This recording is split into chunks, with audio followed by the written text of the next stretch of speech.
ጸሎታችንን መጀመሪያ ስንጀምር አአትብ ገጽ ብለን ሰውነታችንን 3 ጊዜ አማትበን የምንጀምረው አይደለ? እሱ ማለት ምንድነው እንግዲህ የመጀመሪያው ጸሎታችን የዘወትር ጸሎት ይሆናል ማለት ነው። አሁን ይህንን ቪዲዮ መሰራላችሁ እኔ ከራሴ ፈጥሬ ሳይሆን ፍትሐ ነገሥት ላይ ያለው ስለሆነ በደንብ ተከታተሉኝ።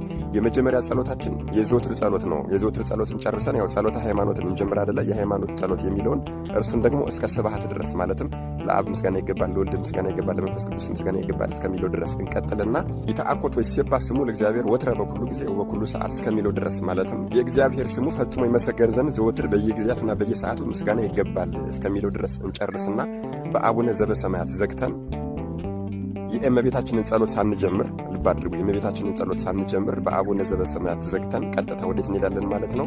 ወደ መዝሙረ ዳዊት እንሄዳለን። መዝሙረ ዳዊትን ደግሞ በሁለት አይነት መንገድ እንድንጸልየው አባቶቻችን አስተምረውናል። ፍትሐ ነገሥት ላይ ያለውን ግን እኔ እነግራችኋለሁ ማለት ነው። አንደኛው 150ውን መዝሙረ ዳዊት በ5 ቀኖች መክፈል ነው። ማለትም ከሰኞ እስከ